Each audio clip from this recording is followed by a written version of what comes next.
Welcome to PolyCast, a civilization podcast focused on game strategy. Canis Albinus. Makalua. The Me and Team. Mega Bears fan.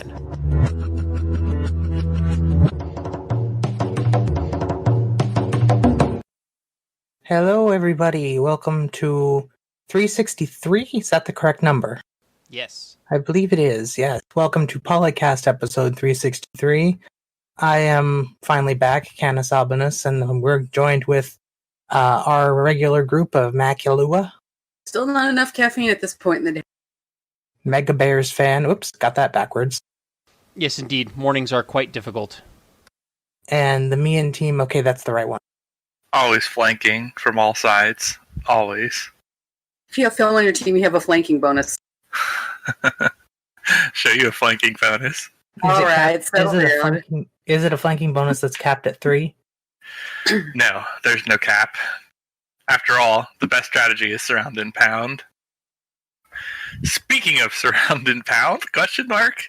Yeah, that's a great way to lead into an article You about forgot Gandhi. the audio too. Oh no! You did it again. I failed. Yeah. Mistakes were made.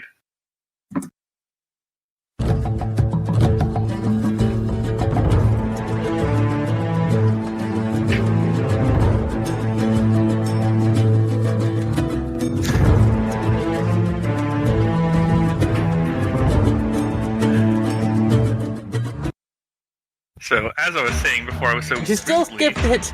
No! There's 2. You're right. It says it right there.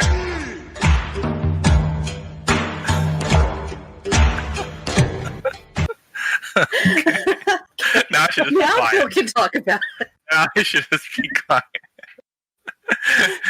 Okay, so now that I've been interrupted twice by the show running properly, Yeah, Phil. let's just talk God. about Gandhi again. So it's a rock paper shotgun article here about how Gandhi is failed by video games or whatever, and this is also now a closed thread on Civ Fanatics. It was not closed, I don't think, as of the time originally looked at this as a topic. Yeah, we've That's been sitting on interesting. this one for quite a few weeks now. Yeah. So the gist of it is that him being a leader in the game can't do him justice because of the type of figure he was in history, which I feel is not really fair. Like, many of the leaders in the game aren't really consistent with how they were in history. Like, you have to take some license with that. That being said, despite all the flaws in the arguments throughout the article, I do broadly agree that Gandhi should not be a leader of India compared to other options that would be perfectly viable for India in the game that were actually leaders of India in different times in history. And he is one of the more overdone leaders as well when it comes to the Civ franchise. So, in that way, I agree. One could Do you guys argue have any that thoughts on this? one could argue that India shouldn't be a civ in and of itself because it's actually like 500 civs all put together in a weird mash. I mean, we could have a Mughals and we could have a Marathi and we could have some other Oh. stuff like that. But Mughal should be their own civ, and Yeah. I've been on record saying that plenty of times. And yeah, they would not be appropriate as an India replacement or something because they were a nation that conquered India and then ruled it for a time. It would be. That being said, even if we have Mughals, we've had something close to a unified India a few times in history. So I don't know that, like, you can't compare modern India to like the times of Ashoka or something. Like, they're definitely different. Like, they have different backstories and everything. Everything that led to their formation as a nation. It's the same territory, but calling Ashoka's India like the same as modern India is kind of like calling Ottomans in Byzantium or Eastern Rome or whatever the same thing. Like, it's kind of silly. So yeah, I guess you're right. There should be multiple Indias, but I would kind of hate to see like things like the Mysore Empire not represented in using the unified Indias only. Maybe why they went this route, because when you have so many diverse variations of culture, if you pick one, it's you're not snubbing the others, but somebody will go on the forums and, hey, what about my people or my part of India or something like that. Well, I think that's fair, right? The Indian subcontinent is freaking huge and has a storied history, and we've had one civ representing, one civ representing that region for how long now? Like 25 years. Yeah, and I would love to see, actually, I mean, because as I don't know as much about Indian history, I would like to see some of those more individual states who had big impacts on the longer term Indian history, air quote, I mean, of the subcontinent. And to Civ's credit, I would like to point out that, Civ 6 and I think also Civ 4 had multiple leaders for India that did represent some of those different periods and different cultural groups. So it is not the case that it has always been Gandhi and only Gandhi and nothing but Gandhi, and screw you if you ask for someone other than Gandhi. That is certainly not the case. Well, Civ 5 did that, but other than that... Well, Civ 5 had a single leader for, every Civ, so... India wasn't the only Civ in Civ 5 that had that problem. That's true. And one of the more interesting points that I think this article makes is the idea that the actual historic figure of Gandhi not only was never a leader in any political sense, but his entire life was defined by his dissent against the established authority. So that's a fair point too. He's the exact opposite of how he is portrayed in the Civilization games. The article argues that it would make more sense for him to be a group of rebels or something like that spawn and then I guess sit on your resources and do hunger protests until you change your policies. That'd be a bit of a PR nightmare. Right, yeah. But, he never had any political... He was never, as far as I know, never in any elected or, unelected, political leadership position. It was always, doing things like leading protest movements. So it would be analogous to having, Martin Luther King Jr., being, the leader of the United States of America in a game. Kind of missing the point here, buddy. He just screams great person to me, personally. If you and I were to include him in a Civ game, that's what he would be. Yeah, I've actually thought in the past about the ideas of maybe having a great humanitarian, great person. You need something that's along the humanitarian or philosopher line to represent some of the people, because the slots we do have doesn't quite fit some of the more interesting historic figures that all of these different civs could have. Yeah, and someone like Gandhi or MLK would be perfect fit for something like that. Well, true. You could have him be a great person that gives culture. That's not unreasonable at all, considering how people remember him. What can use great philosophers to be a culture bomb of a sorts that maybe you have a city, that particular city now becomes famous and cultural because that person came from there, Yeah. Or, a great person that does something provides extra amenity or, something like that as well would be, different ways of implementing something like that. Or, of course, if the game actually, implemented, more demographic things where you actually had things like, hunger and starvation and illiteracy and poverty in your cities, and the game actually modeled those things, then you might have a great humanitarian unit that would maybe offset some of those things by providing extra housing and food and amenity and literacy. The game does model those things. It just doesn't do it at the discrete level, and that's an area where the article's just straight up not accurate. It doesn't get to the point where you're significant constraint. And it has been since Civ, even before Civ 4, but it was really crippling in Civ 4, but it's still bad now if you're way under on it.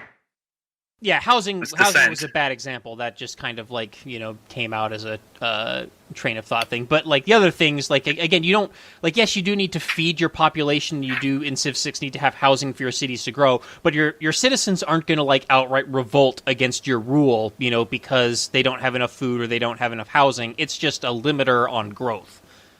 Is kind they of would in Civ 3. Yeah, you can go back to previous installments in the Civ series, and that would be different. That would actually be something that might cause revolt and stuff like that. But I started the series on Civ 3 and only played it a little bit before moving on to Civ 4, so I don't remember a lot of the details of those mechanics. I did as well. I never managed to win a game of Civ. Civ 4 had revolts too. They didn't change ownership of the city, but you could. Well, actually, you could if you got culture flipped. But even if you didn't get culture flipped, a city revolting would lose you turns from that city. Like that city would do nothing while it was in anarchy. Make Gandhi the biggest screw you unit in the game, a great person that just goes and auto culture flips your city. Flips into free cities. There you go. Yeah, we will make him a unique rock band, lol. You just use his charge, and he just grants independence to every city that's ever been conquered throughout the entire game. Oh my gosh. Ah, take that. Freeze the city-states. Oh my god, that would be so awful. Maybe make it work so that it only works on captured capitals. Oh, that was a total joke troll thing. That was not at all serious. No, I mean the single city release. But I don't think that would be a very helpful effect. Sometimes it could be, but in most cases, if you just flip one city into independence like that, it's just going to get reconquered or even flipped right back. Yeah, that's also well, that would make it balanced.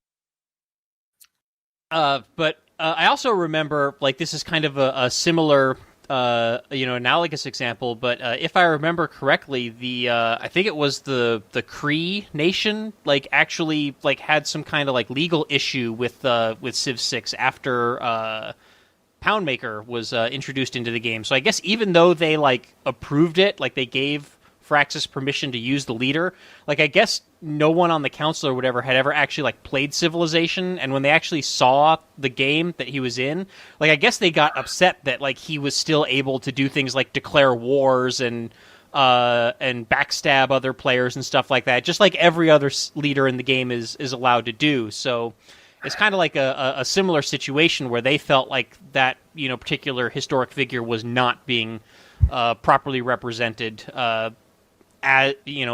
just fitting into the mechanics that are, the way that Civ leaders have always worked.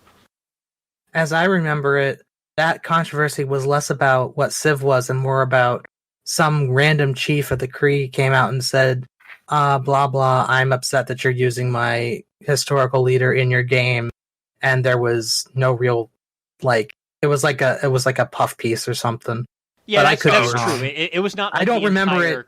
I don't remember it being a controversy. I remember it being an article, a single periodic, once. Yeah, I think you're right. That's probably a more accurate way of saying it. But if I remember, I did read the article, and if I remember correctly, that particular individual or small group of individuals was upset with the fact that you basically could play the Cree and Poundmaker as a militaristic conquering Civ, and they just felt like that was completely antithetical to who that person was historically.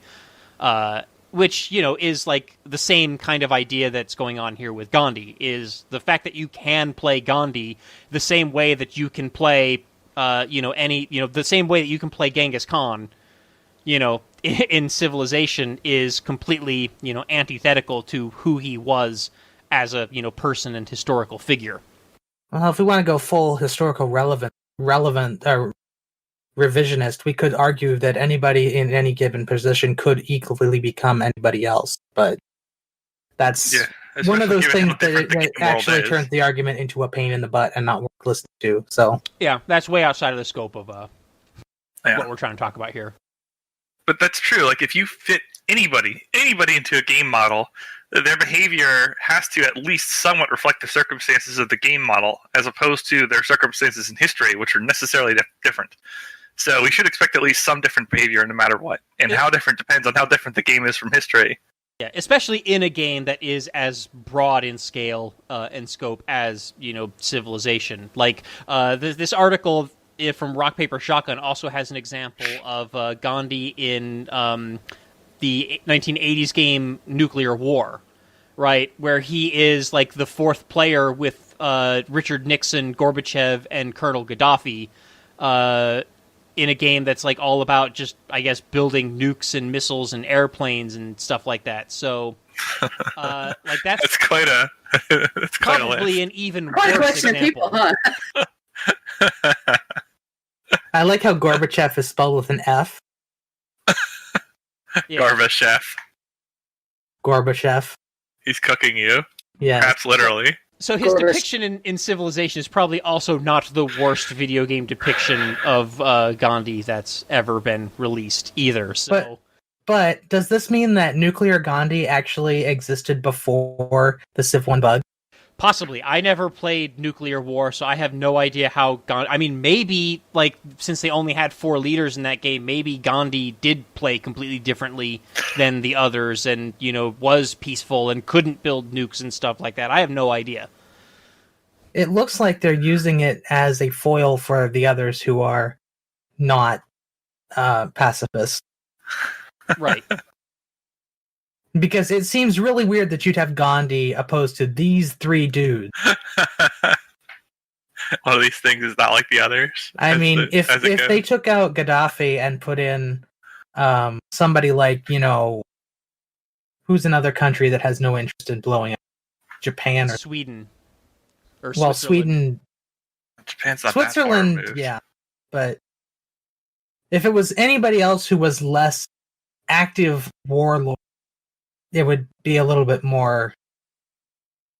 Well, the second paragraph of this article from Rock Paper Shotgun suggests that in that game Nuclear War, like, Gandhi had a pacifism trait and it was treated like a handicap.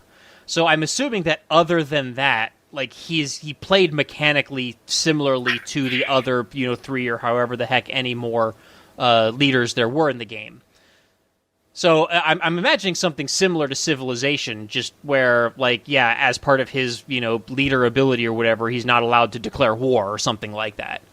I'm just looking at this screenshot, and it's terrifying because it has a 100 meg button, and that would. It has 2 of them. Yeah, Because that one's is not enough. either warhead or missile. Like, that is a terrifying prospect.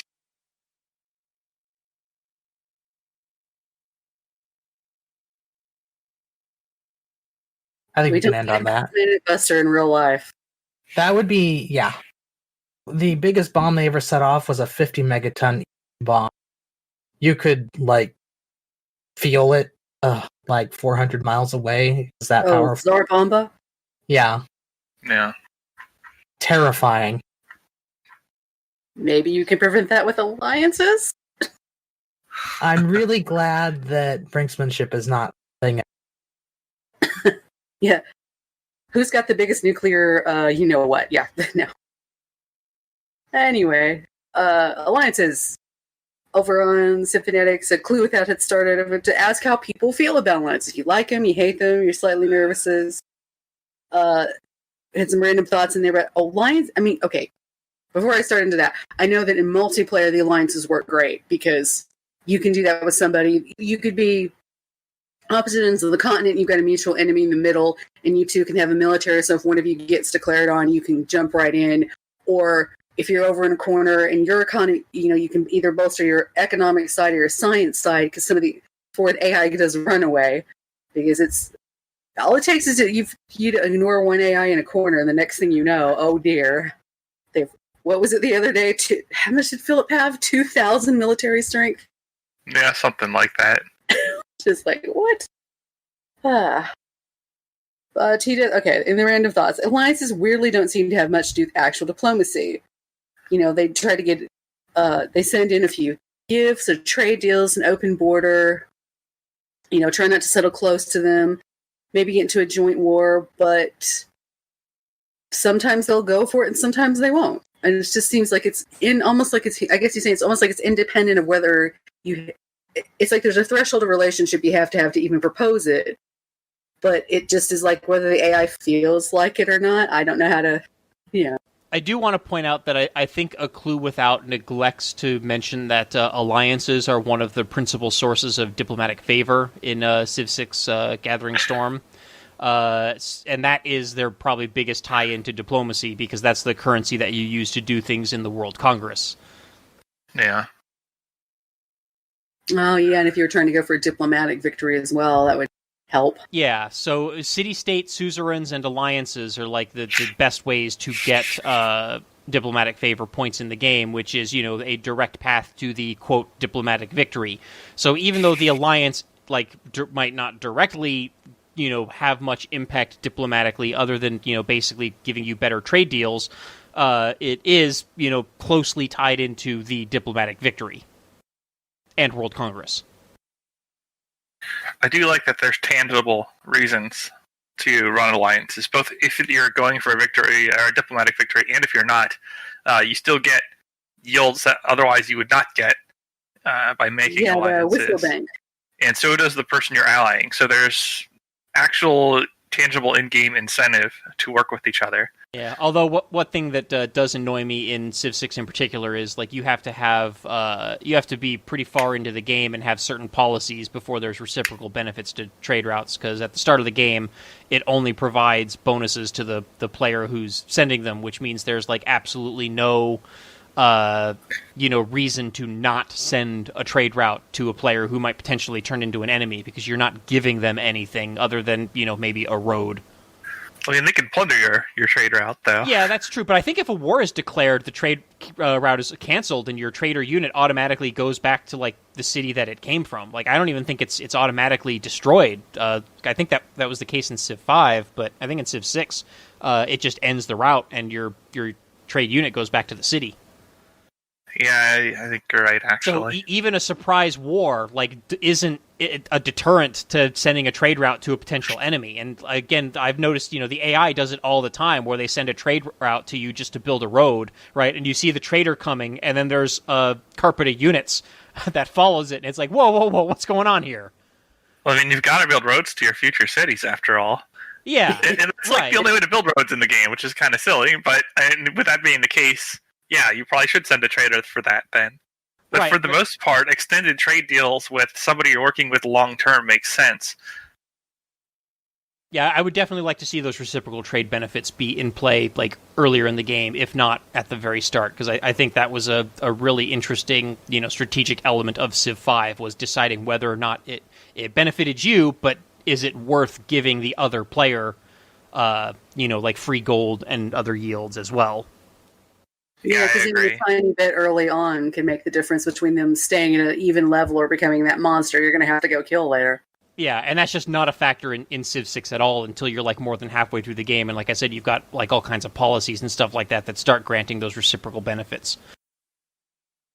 And yeah, even I agree. That should be there from the start. Most of the reciprocal benefits come from the Alliance, which means you're already on good terms with that other Civ, and you don't have to worry so much about them suddenly backstabbing and betraying you.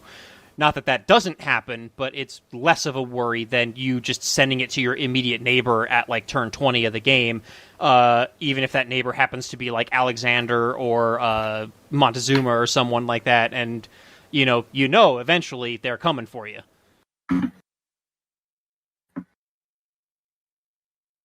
Betrayal. Let's see.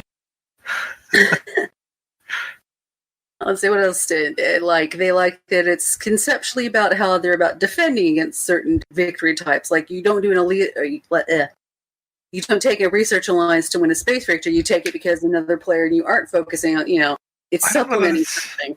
Really true. First of all, as Mega Bear mentioned, you would be making alliances to pursue a diplomatic victory condition. So you're not just defending against victory conditions when making alliances.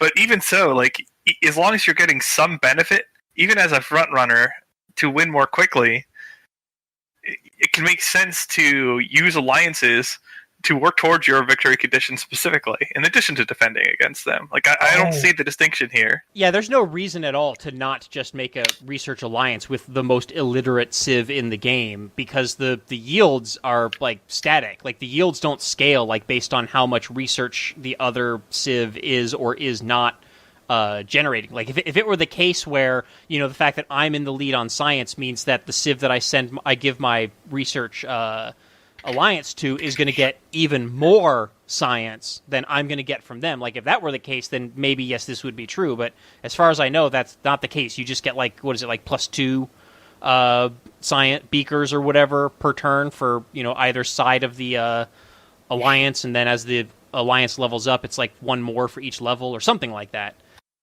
Even if it weren't static, even if it's scaled, it would often still make sense, because you're benefiting yourself and somebody else, and that's relative to everybody else on the board. And so, and if you're so typically far you want to make ahead- as many deals like that as you can. Yeah, and if you're so far ahead, like if you're in the atomic era and you're sending research alliance to someone who still is working on Renaissance techs, I mean, who cares if they're going to get into the industrial era a few turns sooner? Like, they're still not going to compete with you for the space race. Yeah, although they shouldn't be making that alliance with you then, probably because it's throwing. But from your perspective, it makes sense. Yeah, well, I don't think the AI really cares all that much which alliance you offer them. I think if they like you, they'll take pretty much any alliance you I know it doesn't, but it probably should, so long as victory conditions are a thing. Right, yeah. No, I agree. Too nuanced for it, perhaps. So there's a second point from A Clue Without that we disagree somewhat with.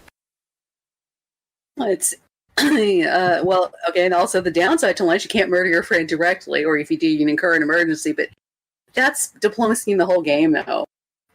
I don't like that your ally can act against you by doing things like conquering your city-states, and you have no recourse other than to trigger an emergency in response to effectively them betraying you in that context. That is still annoying. Well, and one of the other nuances of this mechanic is I think that other player, I think, is the only player that can propose the backstab emergency. Can any player propose that, or is it only the player who is backstabbed?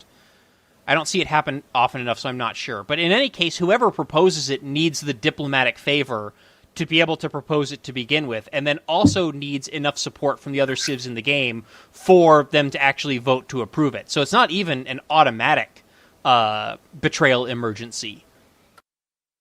No, I think that's fair, though, because context should matter.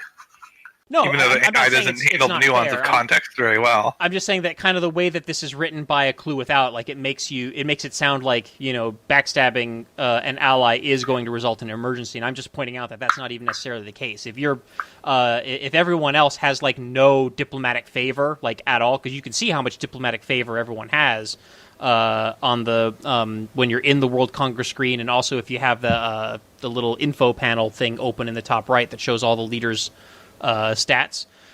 You can see how much diplomatic favor they have, and if you've got 300 diplomatic favor and everyone else has 10, you can do pretty much whatever you want. You're immune to emergencies targeting you at that point. Couldn't you just buy the diplomatic favor off the person you're betraying so they can't? There's that too, although you do get to a point in the game where the AIs just become completely unwilling to sell diplomatic favor at all. Yeah, so you can only do that in the first half to 2/3 of the game. And you'd have to actually care about the emergency in the first place too, which... Yeah, that's the other thing, is the other civs have to pose a military threat to you, and if you're out conquering everyone else, then that's unlikely to be the case. Yeah, you're more likely to have "oh, how cute, you're going to try and kill me now." Free money? It's still good that they have this mechanic that allows the other civs to gang up on a potentially steamrolling aggressor. So that's definitely good. We want that in the game. It still doesn't quite have the teeth that it maybe should diplomatically or economically. Maybe we'd be better with some kind of economic sanction option as opposed to declare war against the strongest military in the game and hope that you win. And if that strongest military in the game ends up winning that emergency, they just get more military bonuses. So you can cancel somebody's trade routes through one of the World Congress options, but there's no option to trigger that at a non-World Congress time, which we kind of need. And you've to got be fair, if everybody declares on you, you probably don't have foreign trade routes any longer. True. Although, maybe the city-states. City-states, yeah. That's true. That's true, but anybody you already have some equivalent of economic sanctions if everybody's at war with you, because... Yeah, I mean, that is true. You're not going to be trading. Your top value trades are probably not available any longer. Not that you probably care by that point, but it is something. I also think there should be, even absent emergencies, there should be some similar dogpiling going on if somebody's near victory, but that's just me. And not even near victory, but even earlier in the game, if somebody is steamrolling, you have those civs like Alexander that will just conquer everyone, around them, and you're on the other continent, and you finally research your caravels. You go over to the other continent, and you see that it's just solid gray, all Macedonian cities because nobody earlier in the game decided, hey, maybe we, should all band together and not let that happen. The problem too, though, is that the AI, even when it declares joint wars, or whatever, does not actually coordinate its units. So I don't know that it would make much difference right now. No, and they but might it'd be also nice. and they might also declare joint wars and not even have the units to be able to fight that war. Like that's something the AI does a lot as well. Yeah. That they declare that joint war and then they suicide their 2 crossbowmen and 1 swordsman, and now they just don't have an army. Or they do like we do with the AI. Sometimes you go along with the joint war just for the diplomatic favor towards that from that AI to you, but you're not really actually going to attack. Yes, the CK2 method of honoring alliances. Uh-huh. I think that's And paradox in general. This is something that goes back into a complaint I often make about overstacking defenses in the game. Because when you have somebody who's outnumbered, you have an asymmetric scenario where unit positioning could really matter if you have to fight 2 or 3 nations, and if you don't allocate your resources properly, you just start losing cities because you can't put your army everywhere.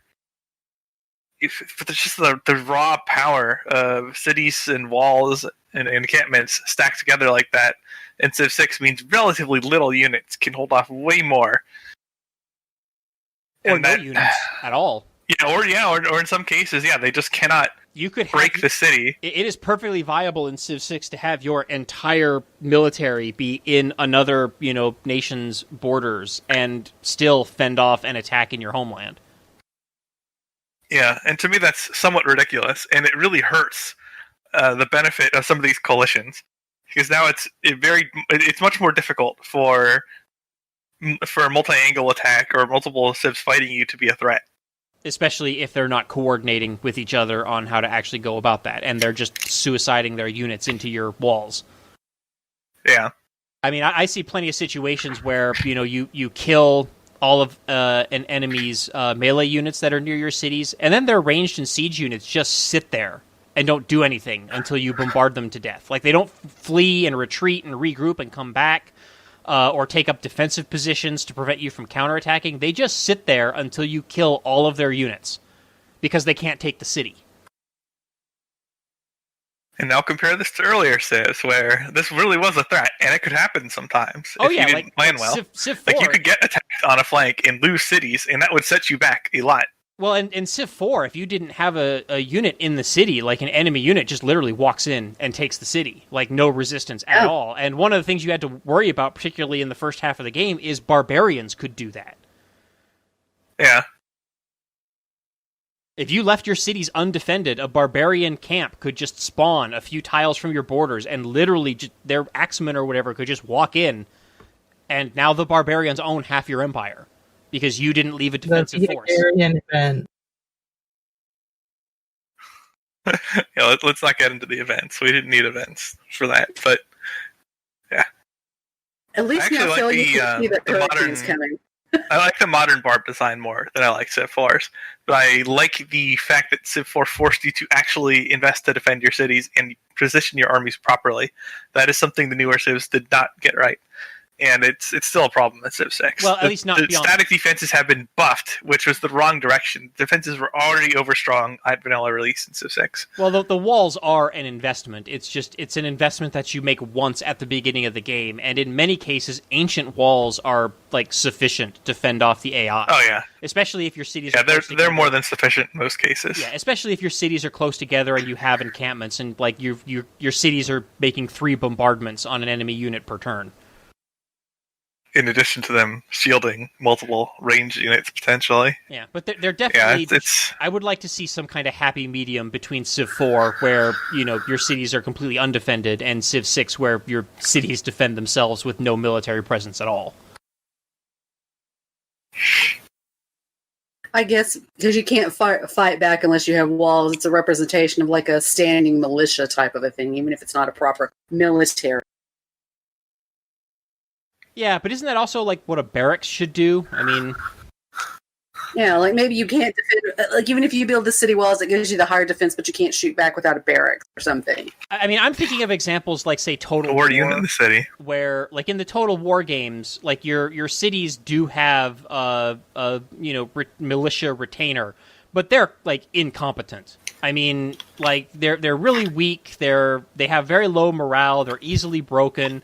And they're just not very effective. So if the enemy comes at you with even a remotely sizable force, and you don't have anything other than your city militia to defend that city, like you're gonna lose the city. They are just gonna completely overwhelm that militia.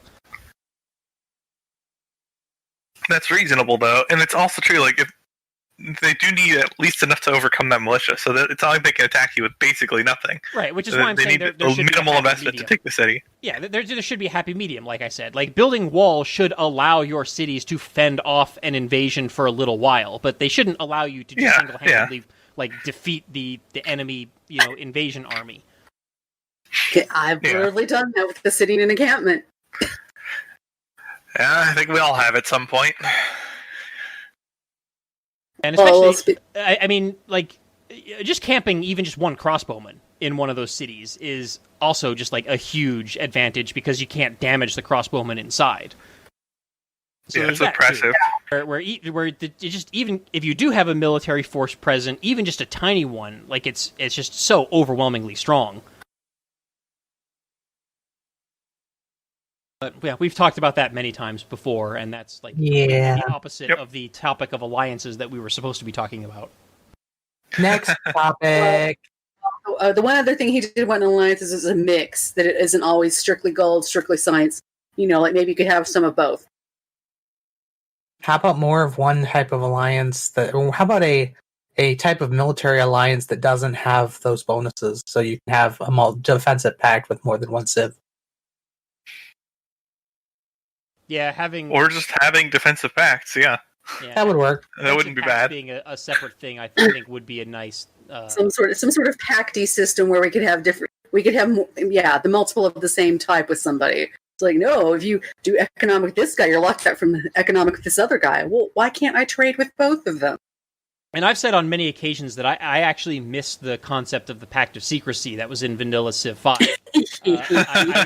I would like to be able to go to, AIs or other players and, come to an agreement with them that, hey, we are going to be actively working against this third Civ, even if we're not going to go to war with them, but like we're going to agree to not trade with them and to, do anything we can to oppose them, up to and including potential warfare in the future.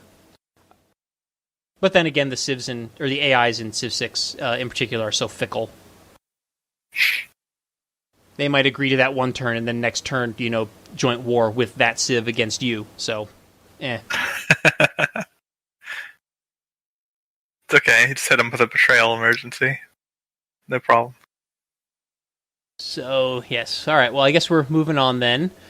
So, moving away from alliances. Last time we talked about how incredibly overpowered possibly Gran Colombia and their crap ton of military bonuses was. And now we have a topic on Civ Fanatics from Ted Hebert saying Lahore Nihang is even more OP than Gran Colombia. This person is saying that they still think Gran Colombia is OP, but that the Llanero and Haciendas are less impactful than I expected, which is interesting because I just saw a unique unit tier list from somebody on Twitter. I think it might have been Potato McWhiskey, which put the Llanero in the top tier. So apparently there's some disagreement about whether or not that unit's actually good. I mean, you could make a case just because Gran Colombia tends to have one by the time it's available. That unit's bonuses are incredible, to be fair. Yeah, by itself, the Llanero is, not good. But if there's 5 of them, then, yeah, they're very good. Yeah, bundle of them with their special grade general, and yes, they're very powerful. But on their own, even on their, not a singular unit, but as a unit on its own, if you gave that unit to another civ and just had it working with a regular great general, it would still be extremely powerful because of the way it can boost its own strength like that when near others. That's crazy as a bonus. It's very good. But anyway, Whoops. this forum topic is about whether the Lahore or Nihang is even more OP than Gran Colombia, and to be honest, I'm actually struggling to remember what the heck Lahore and Nihang are in this game. Are those unique units? Well, no, Lahore is a city-state that got added, and Nihang Okay. is their special unit. I don't Somebody think actually posted a picture at one point of a real live version of that guy. Really I might cool. not have actually seen either of those two new city-states in the game yet, which is why I wasn't sure what the heck this was talking about. It's a city-state unit that you gain, and it's like 200 gold or 200 faith each time you buy it, and it levels up its strength based on how many encampment buildings you have. So if you have a unique an unit. encampment and a barracks in the classical era, it's as strong as a legionary. Oh, it's a city-state that actually gives you a unique unit. Yes. Oh, okay. Yeah, I have definitely not seen that in the game yet, so I did not know that was there. That's interesting. He's saying he's got 65 strength for him at turn 170 on standard speed. Is that really out of line with what you can get just building units by then? Turn one, would you say 150? 170. 65 strength? I think we're talking probably at least late medieval, early Renaissance. Turn 170 is Renaissance, yes. Yeah, and so since he's saying they're cores, to me, this is not too far out of line with just a musket. Yeah, muskets, what is it, 40, 50, something like that? Attack It's power? in the 50s, but a musket core would have more. Yeah. Musket core would probably be at least 60. Yeah, so that's right in line with this. Well, the other issue that this user is bringing up is that apparently the cost does not scale up for each one. No. I don't think it should, because you don't get cost scaling up for regular units either, and I don't know that this is out of line, really. It's not really because, well, at least in my opinion, because not only do you have to have an encampment to get them strong, you also have to have some form of faith income to buy them, and not be using that faith for other things like, monumentality stuff and Jesuit education stuff, or even just having a religious base in the first place, since religion sucks. And if you have encampments, you can probably make pretty good units yourself, because you're investing into the ability to produce them. Yeah, I don't know. These might be maybe a little bit better / more efficient than muskets, but do they? What's their upgrade path? I haven't used them. They don't upgrade, but every time you build an encampment building, they increase in strength. By how much? How many encampments would you need to keep them competitive late game? No, not number of encampments, number of encampment building type. So Okay. once you get to late eras, they don't grow anymore. And it's not each building that you build, it's the most It's just if you a barracks and then an armory, and okay.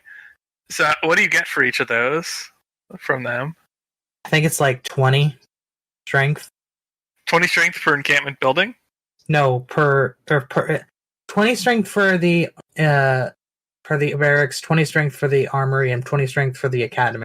If I'm understanding it, it's based on the highest level of encampment building that you've built. So if you have a barracks anywhere in your empire, you get one bonus. If you have an armory anywhere in your empire, you get the next level of bonus, etc. Right? Yeah, this just looks like correctly? Just looks like it replaces the infantry line for you if you want it to. It's okay. 200 faith does seem pretty cheap, though. I think, because you can generate a lot of faith, especially compared to production. Yeah, but you're getting an infantry unit, right? You still need something else to break cities, and you can only shove so many into one spot. True, but you would spend all your production building ranged and siege units, and then spend all your faith on building these. And the big difference is faith comes from your entire empire, whereas production that's spent towards unit can only be in the one city that's producing the unit. So I can see that potentially being an imbalancing factor where you can just spam so many of these. Or it would be if you didn't have to invest heavily in producing faith at the expense of being able to produce other things, and on top of that, you hold the city-state loyal to you as well. So it's not like you're not paying things to access this unit. Yeah, to me, it sounds like the counter to this is that if you see this city-state and you can't reliably suzerain it, you destroy it. You conquer it. I wouldn't care. Especially in a single-player game, I would not give a crap if the AI had this. Yeah, and then possibly even raise the city. Well, the AI, yeah, but like another player is probably going to use it much more effectively. Yeah, I don't know if I'd care about another player. I'd have to think about that. And it looks like a lot of the criticisms in the forums are actually talking about earlier in the game. Like, I see several people comparing them to Roman legions. So, classical medieval units where apparently this thing is just as strong as a legion, but is, like, considerably cheaper.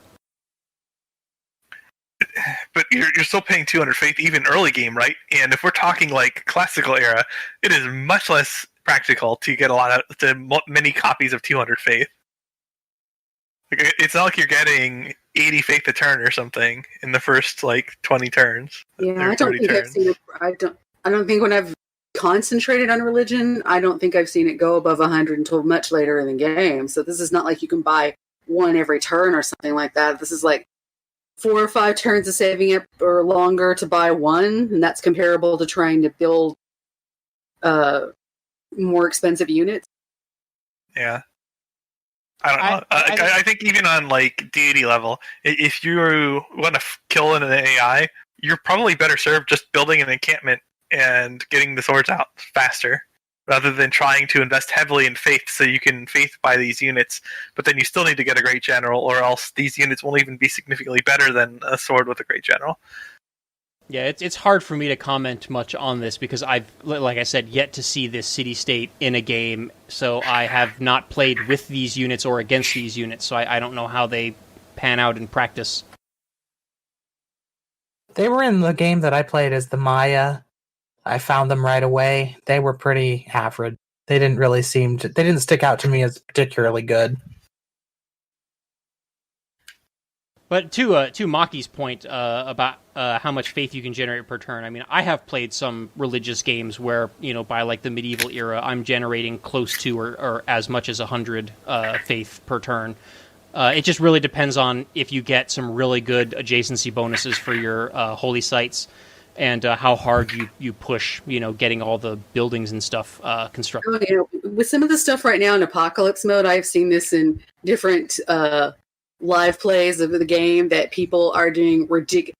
What did somebody have the other day? Like a 10 adjacency place because the volcano had gone off multiple times. It was in this spot, and especially if you start triggering off the volcanoes, we've seen that as a sort of a exploit video where you can just make the most ridiculous adjacency cities. I mean, it was using the Great Bath and then the Soothsayers to just repeatedly trigger floods. Yes, exactly. Yeah, and you just can keep buying. Yeah, in a game like that, these guys are cheap, but most of the time they're not. Well, I'm not even talking about that. I'm talking about just a regular game. I've played games where I've gotten probably close to 100 per turn by like the end of the medieval era.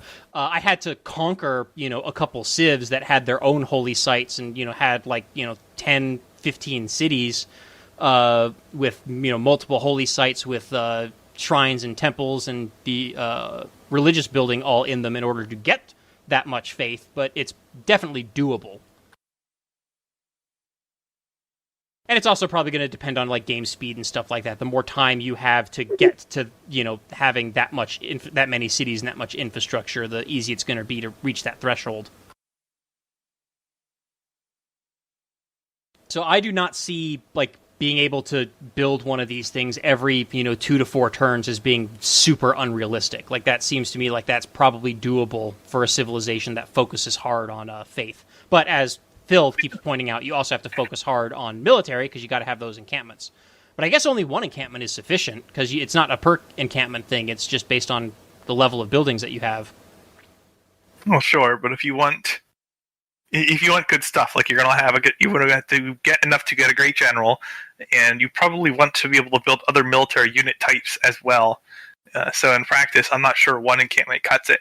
But maybe it does if you have access to the city. And you're like the time I could see this being useful is if you're not like going all in on military, and you want some extra help from it, right? So now you can use this as a supplement to make a decent military. Yeah, I mean, I could probably also see this as being something that a religious civ uses, or a religious strategy uses to pivot towards a more militaristic strategy, because now you leverage religious play for the first half of the game, and now suddenly you have access to this, special unit that you buy with faith that's comparable to other, contemporary units. And then you just spam those, and then after that point, once you've got that religious infrastructure built up, then you focus on building military stuff. So I could see this panning out in that way, but I don't necessarily know that that's like overpowered, because you can do the same thing with the religious belief that lets you buy units with faith, and buy any unit. Yeah, and that doesn't scale up in costs. Well, it does with tech, but not with... Yeah, I think it goes up each era, but it's not like building the missionaries and apostles, where every time you faith buy one, the cost for them all goes up. Yeah. No. Yeah, I don't know. I'm not seeing the overpowered. I think it's a reasonable choice in some contexts, but not that much scarier than contemporary units by the time you can get enough faith to get a lot of them.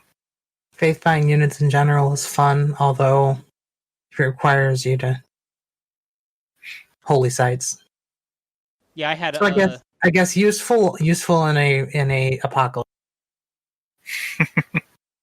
Yeah, I had a Norway game recently where I focused pretty hard on faith early, and was faith buying lots of units in the middle game, and it was that was a pretty darn good military game. Theocracy, baby. Yep, theocracy. I see theocracy used against me when some civ shows up at the door with like a zillion units, and I look at they switched to theocracy. Now you see, I should know by now when I see that to start building units, because that means somebody's about to do an army. I just, at least in the games I've had, it seems to go hand in hand. Reminds me of a famous old Polycraft quote, or Polycast quote. You see your neighbor, and they change to vassalage, theocracy, and police state. Uh-oh. Yeah. Uh-oh. No, that was even less subtle. But yeah, even having not played against this unit, I'm still not certain that I would even remotely say it's stronger than just being Gran Colombia, because there's also a lot more counterplay to getting a special unit from a city-state, because other civs could conquer and raise that city-state, or they send a Mani there and flip it suzerain. So there's not much counterplay against Gran Colombia's bonuses, like other than just being able to kill them early in the game before they can use them. Whereas there's plenty of counterplay. I'll have to remember Amani in when we have our next show, and we talk about that at one of the topics, because I never use Amani, and it's probably a bad thing. Mani definitely has. Yeah, even I use Amani. Yeah, it's bad. I know. Yeah, there's almost always like that one city-state that some AI is just really aggressively like challenging you for, and you just end up having to use her if you want to keep that city-state. I remember the coup chains. Those were fun in Civ 5. Why does the city-state have like 500 influence with it? Oh, because two civs have been fighting over it for 25 to 30 to 50 turns, and they're just flipping it over and over. No mine. Mine! That seems like a good time for a spy. Oh yeah, I've seen plenty of games where there's like one or two city-states that have like 15 envoys in them from like a single civ, and then like the next civ has like 14 or 13, and then every other city-state in the game has like 2 envoys total. Actually, the best practice in that case is probably just to conquer the thing. Yeah. I think it depends on what it is. If it's a relatively mediocre bonus, just leave it alone and take all the other city-states for yourself. That's true. That's true. Yeah, if there's an AI versus AI slap fight going on over a crap city, then sure, yeah, just ignore it. Yeah, just let them have it. Yeah. I mean, they're dumping resources into it that they could be spending into other things. So and they're probably not going to get that much of a bonus if they're constantly fighting over it, because the thing's probably spending half the game not suzerain to anybody because they have the same number of envoys. What's the city-state that gives the city states that I see it happen to the most is the one that gives like 20% production bonus to the city projects. Is that Brussels? That sounds correct. I think that's Brussels. Yeah. Because Brussels is either that or the Wonders, but whichever one that is, they seem to love that, and they just go over and over and over it. And I'm just like, okay, I'll just sweep up all these others. I'll take Nanmadol. I'll take all the other city states. I'll take Bratislava. Bratislava's still in there. I think so. I think I it's haven't played a lot of games lately boost to because cavalry I've been units, sick, right? but... Say what? It's a boost to cavalry units, right? I don't know. I haven't played a lot of Civ lately because I've been sick, but Right. I just know that most of the city states are just kind of ignored by the AIs, and then there's one or two that are just everybody loves them.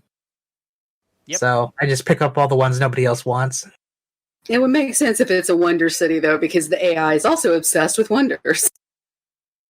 Especially Quan. What's it? Qin Shi Huang. Is that his name? Yeah, I think so. I don't know if you're pronouncing it correctly, but yeah. Probably Chinese not. leader. Mr. China. Mr. Ho Ho Ho, leave the wonders to me. Mr. I'm going to drink mercury so I live forever and dies at age 30. Yeah, it didn't work so well. Oh, well, we shouldn't make fun of people who lived back then. They didn't know. Hey, for all he knew, it could have given him superpowers. Maybe it did. I mean, that's the origin story for many a superhero. Drinking mercury? Well, no, not that specifically, but consuming something that, would have actually killed them. I mean, that's like half of Marvel's characters is they got struck by a lethal dose of radiation and now they have superpowers. Not half of Marvel's characters, but half of their old characters. Because they made a whole lot. Well, yeah, that's true. Like, every Golden Age Marvel character, except for, like, Iron Man, was just radioactive. When in reality, they should have gotten bitten and died. Well, it's part of the whole 1950s and 60s thing where radiation was the new hotness. Yeah. Nowadays, it's like nanotech and genetics. Yep.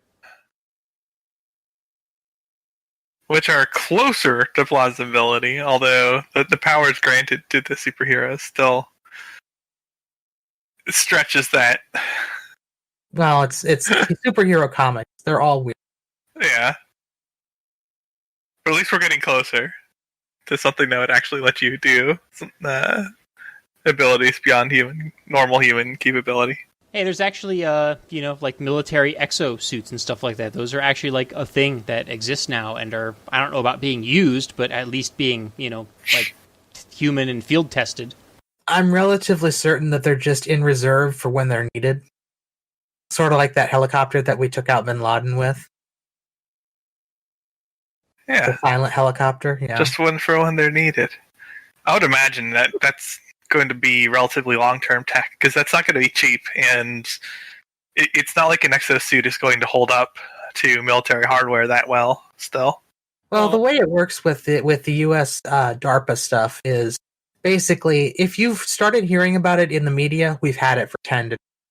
Yeah. And they're on to something else now. And besides, the future of warfare is probably just going to be all autonomous weapons anyway. Why get your soldiers killed when you can just, kill the enemy with a drone or a AI-driven tank? Because they're cheaper. And the next thing you know, we decide to build ones that are human shaped, and the next thing you know, we have Cylons, and oops, Battlestar Galactica. We do have to be careful about things. Once we have general AI, no, we need to be careful before we have general AI. Yeah, like right now we need to watch how we program these things just in case. You don't know. Yeah, I think there's been several attempts to ban like fully autonomous weapons, and so far I think they've all failed. Because of the United States and Russia basically saying, no, we want to keep researching these things. Because no one else can build them yet, and we're the only ones. So we have a decided tactical advantage. Interesting that there's very minimal... I mean, you have, like, drones replacing air balloons in Civ 6, but there's very minimal future tech stuff that involves automated units or Other than autonomous units. maybe the giant death robot. I'm not sure if that's supposed to be piloted in Civ 6's lore or whatever the heck you want to call it. Yeah, I don't know. Yeah. I mean, if you look at the source material for that, it would have a human being in it, but that doesn't mean it does in Civ 6. I have no idea. Yeah, it's a Metal Gear, is what it is.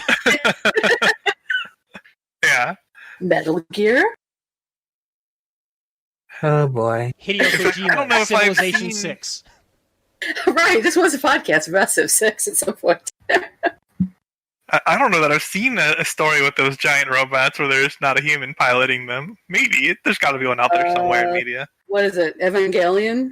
I mean, there's the human piloted ones, but then there's the ones that come from space, which are, I don't even know what the hell that is. In one of the Okay. Gundam series, the Gundam Wing series, part of the storyline revolved around how the villain of the piece was very upset that they were developing non-human controlled robots because it turned war into a game. Okay, so it has been done. And then there was that classic episode of Star Trek where they simulate the entire war in a computer, and then they just tell people to step into the disintegration chambers because the computer declared them a casualty. Oh my goodness. I don't even want to know. Like, couldn't we do this so we don't have to kill people? Well, the reason they did that was because they didn't want all of their infrastructure being wiped out, and they didn't want to have to rebuild. But they were okay with I sending know, the but, people... like- Okay, sacrificing your citizens. Yeah, they didn't want their entire civilization being bombed back into the Stone Age, but they were okay with just sending, thousands or millions of people into suicide booths in order to, actually make the war have actual consequences. You'd have to think that the people on the losing side could agree in advance that if they would lose, rather than being disintegrated, that they take concessions to the enemy. But okay, whatever. Well, the fear was that if you didn't send your people into the disintegration chambers, then that would cause the other faction to actually start using real weapons and start blowing things up for real. So they didn't want Can to we risk. stop talking about this, please? Yeah. Oh yeah, true. We're a little in the weeds. Just a Yeah, I was going to say. Good point. Okay.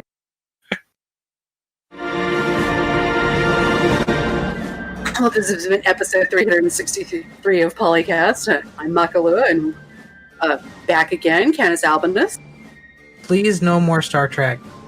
the me and team, Always bringing you the best aspects of sci-fi. and Mega Bears fan. Stepping back from the Star Trek weeds. Well, we're all a bunch of nerds here anyway. I mean, I write science fiction on my own, but nothing that involves disintegration of people. Yeah. Well, there is a war going on, but it's mostly explosions rather than disintegration. You have a pretty similar end effect if the explosion is powerful enough. I'm just saying. There was maybe a scene where there was an explosion in the orbit of a planet and an entire battle group got wiped out. Oh boy, alright, picture We explosions don't later. disintegrate people here. We just separate all their atoms. Just exploded. We separate their atoms with sheer force. Much more humane.